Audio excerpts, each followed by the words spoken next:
The Kingdom Hearts series. It ain't perfect, Did somebody mention the door to darkness? but it is generally pretty great and, at most times, something really special and unique. But nearly every single game in this series is divisive in one way or another. And don't I know it.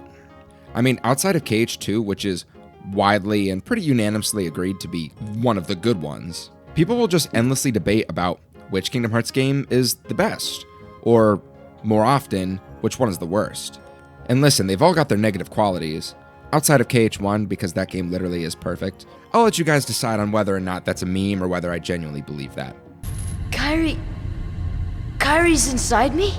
But there's genuinely a lot of positives that can be found in every single Kingdom Hearts game. And I know people talk about the positives, but they usually come with the negatives. And I don't know, I'm someone that would generally prefer to focus on the positive. Sometimes to a fault. Now, this world isn't all bad. In fact, it's really not that bad in general. I may have gone too far in a few places. And I think there are a lot of things that go overlooked in some of these games because we're focused on the things that are more divisive. And there's one game in particular that I find to be very, very divisive. You either love it or you hate it.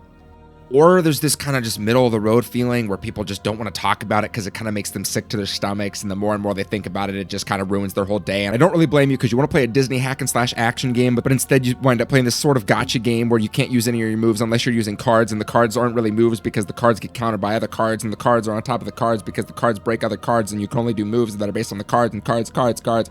Chain of memories. Guys, I gotta come clean here. I really, really enjoy this game, but I find it particularly hard to recommend to anybody because it's such an acquired taste that I feel like I might be the only person in the world that enjoys it. And I know that's not true. I know people talk about the things that they like about it. I mean, I hear a lot of positive praises for the story, but outside of that, there's not a lot of good that I hear said about this game, at least without acknowledging the things that people don't like the card collecting aspect and the way that the game is kind of structured entirely around those cards. But what I want to do here today with this video, and potentially with other videos about the other games, if this one happens to do well, is focus on specifically the positives of the game in question. So for Chain of Memories, I want to go through and list off all of the things that it does really, really well and why I love it. I'm not going to say that there aren't things wrong with it, but honestly, for me, it's just more fun to sing the praises of the things that I enjoy.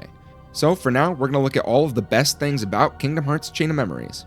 And I'm not just talking about Re-Chain of Memories, the version which was a remake of the Game Boy version, which was released a few years prior. No.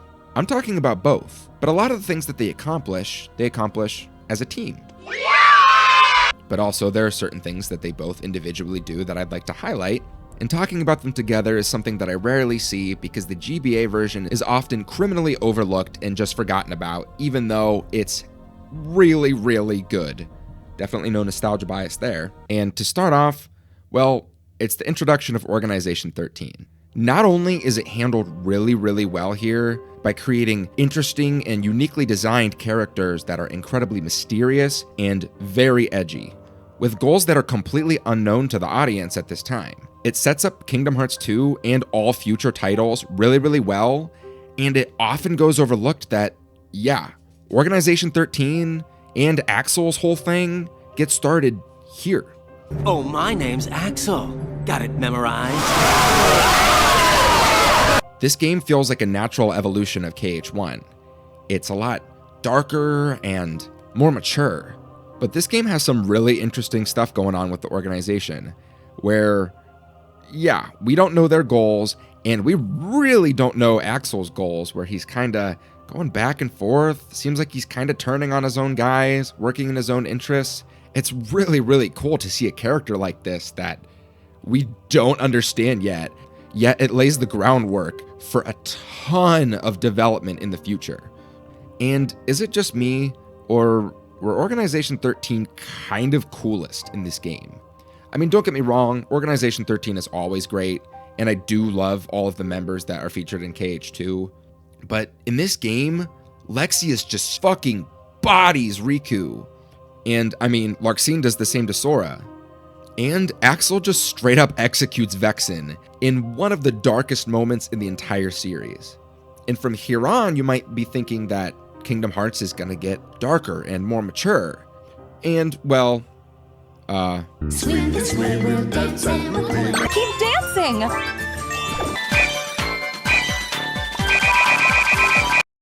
the tone. This game has the best tone in the series. It's not only dark, but it's incredibly mysterious. This game is a mystery. From the second we set foot in this castle, there are countless questions presented to us which will be answered throughout the course of the game, as well as in KH2. Who the hell is this guy? Who is this girl? How is she related to us? What's happening to our memories? And it's the mystery which can keep even a 5-year-old dumbass Heff invested in playing this on his SpongeBob GBA, even though he could barely read or modify his card deck. Fucking stupid dumbass bitch. Because these Disney characters that we, and Sora, are deeply familiar with, have suddenly forgotten us completely. In all other KH games, the Disney worlds are usually a sort of safe haven, with a light tone where the darker overarching plot has very little effect, if any at all. But here the worlds feel a lot more isolating, since all of the inhabitants have become strangers to Sora. His friends are his power, but what happens when they don't even remember he exists? He dies. Sorry, I can't remember. The music. I mean, there are so many tracks in this game that really sell the mystery and the confusion that the game wants you to feel. And honestly, it works just as well in the Game Boy version as the remake.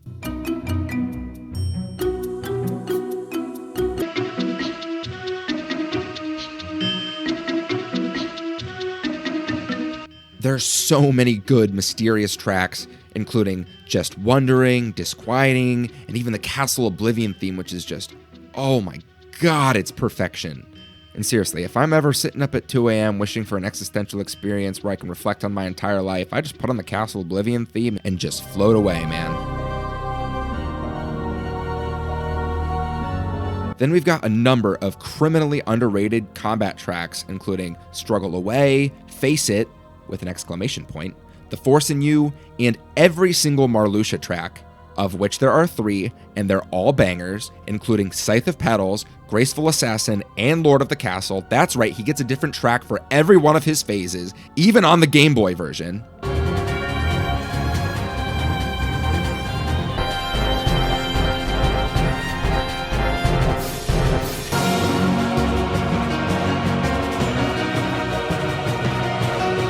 And then there are some tracks that are just straight up beautiful, in natural Kingdom Hearts fashion. But mind you, this game introduced Naminé's theme, which has become a staple of the series. Yet there are other tracks like La Pace, I hope I'm saying that right, that are only featured in this game, and they're just, I'm not crying, you are. The art style. I mean, I don't have to tell you that these GBA sprites are amazing, right? I mean, they're just so beautiful. And yeah, I love little sprites and chibi things, so naturally the art style for the Game Boy Advance version really speaks to me. But it is incredibly unique, and nothing else in the series has done anything even close to this in terms of art style. I'm sorry, but Union Cross just looks so ugly. I mean, it's cute, but it's like an ugly kind of cute, like your grandma. But this game has a completely unique style that obviously cannot be mixed up with any other game. And clearly the reason they did this is because you can't have 3D models running around on a Game Boy Advance. And if you're making a Kingdom Hearts game on the Game Boy Advance, you're gonna have to adhere to the hardware limitations. And they went above and beyond and made one of the nicest looking games on this console. I'm just gonna say. Every single character is so full of personality. They've all got these little animations. They've got their individual text bubbles where their head pops up in them, and they'll make different facial expressions based on what they're saying and how they're reacting to the situation. And there are hundreds of sprites for every character, enemy, and the individual cards, which I guess are just JPEGs, but they're really cute and stylized JPEGs that are on collectible cards. And it came before the whole gacha game thing, which people seem to play. Right? People played Union Cross? Oh, you want to collect a JPEG of Cloud in that game? Hello? You can do it in this game first. And honestly, I really enjoy the UI of the remake on PS2. And PS3 and PS4 and PS5 and the Switch and Xbox and my mom's washing machine and my refrigerator, and all of the button prompts look really clean. The way that cards and experience orbs bounce around the arenas are all really, really nice and full of personality. Interacting with the doors and the transitions into the door opening animations are all very, very clean. And the HP bar in the top left is kind of weird, but it does oddly make this game feel more unique, as having your deck down in the bottom left-hand corner is also very clearly visible.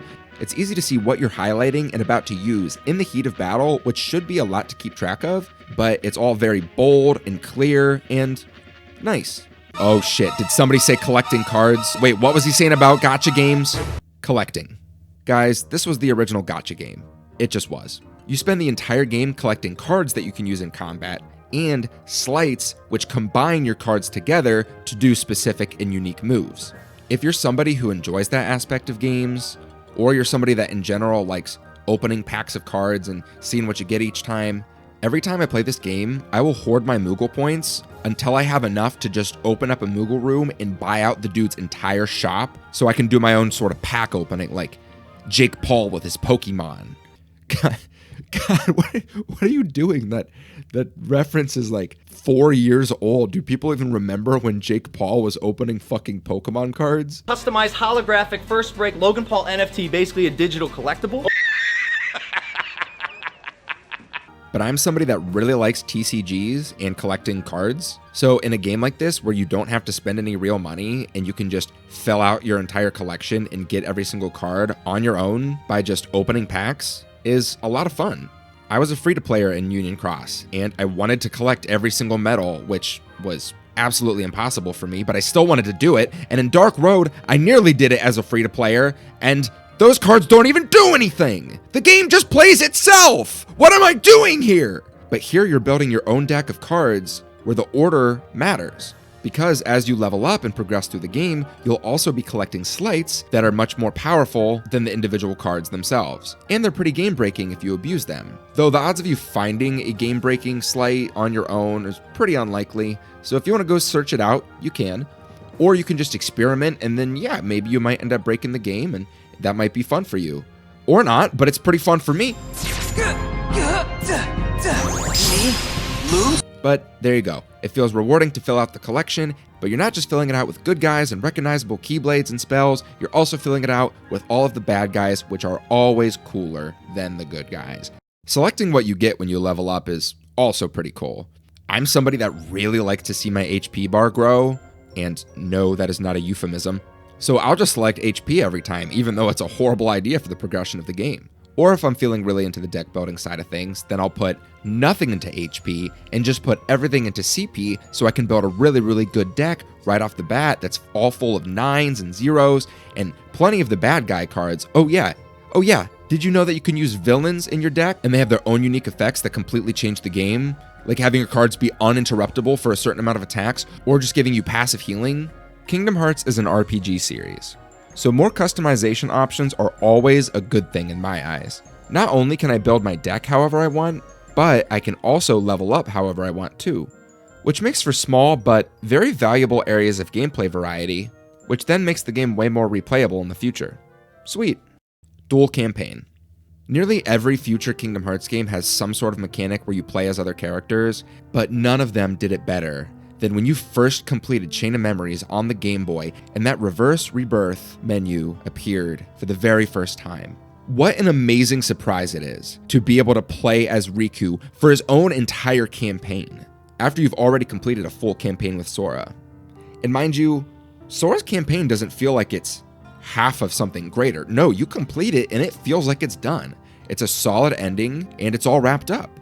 Until that menu comes up and you see Riku and you click new game and you get to choose your character and it says Riku. It says I can play as Riku, the cool guy from the first game, the guy that everybody wants to play as. I don't want to play as this pussy. I want to play as Riku. And here we get to do it. And it's awesome. And it's great too because now we play with pre-built decks. So for one, you're not going through another campaign where you're probably just going to rebuild the same exact decks that you already built with Sora. No. Now, since they're pre-built, they change with each individual world that you go to. Also, since you're refighting a lot of the same bosses that you already fought with Sora, the game does not waste your time with any unnecessary cutscenes. You can fly through the Riku segments, and for some people, that's preferred, especially since Riku comes with his own gameplay mechanic of DP. Wait, DP? And who the hell is Max? You see, Riku comes with Dark Mode, which basically just makes you super OP and turns you into KH1 endgame Riku. It's awesome. Riku's campaign is mostly just hack and slash gameplay, but it's bookended by really, really crucial, important story stuff.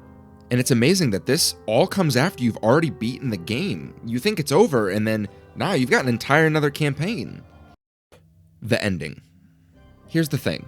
This game was intended to just be a version of Kingdom Hearts on the Game Boy, but Nomura, being the crazy maniac genius that he is, decided that, yeah, he wanted it to be its own thing, and he wanted it to be canon to the overall story and set up KH2, but the way he did it actually works really, really well, because the ending sets up a canonical reason why Sora doesn't have his memories from this game in the subsequent games. So, if you didn't play it, it's fine, because when you start up KH2, you're going to be just like Sora. You're going to be confused about, wait, how did I get here? What happened? Well, Sora doesn't remember, and we don't remember, and honestly, that's fine. But a lot of important things do happen here that set up the second game, so you might get more out of the second one if you did play this game. The ending truly is a solid cliffhanger and a kind of sad note where Sora chooses, very quickly mind you, to forget his false memories with Naminé to remember Kairi. And him going into this chamber to reconstruct his lost memories is a really solid canonical reason for why there's a 1-year time jump from KH1 to 2, because that's the time it takes to rebuild his memories. Sure, they could have never made this game and just had KH2 take place 1 year later, just because that's when everything has to happen next. But the fact that the second game's story revolves all around Sora trying to reunite with his lost friends, that wouldn't be able to happen if Chain of Memories didn't set it up so properly, by having Sora be comatose for a full year. In that time, a lot of stuff happens. So, there you have it. When we tally up the positives, we're presented with 8 solid points for things that this game does exceptionally well. I'm also going to award a couple bonus points here. For the effective and mysterious introduction of Twilight Town, prior to Kingdom Hearts 2, the immersive feeling of dueling bosses who share the exact same card mechanics as us, and finally, the use of replicas and the existential question of what it means to be real. It's a very interesting concept that I was happy to see come back in KH3, albeit without any of the existentialism. But what do you think? Did I miss anything? Feel free to let me know in the comments, where we can continue to tally even more great things about this game. As long as nobody mentions that whole smelling darkness thing. Darkness. It's the smell of darkness. Chain of Memories is not a perfect game, and it's certainly not for everyone, but there is so much that it does well that I really do hope that more people will give it a try. Oh, wait. This game has no Tarzan world? Trash it. Fuck it. This game sucks.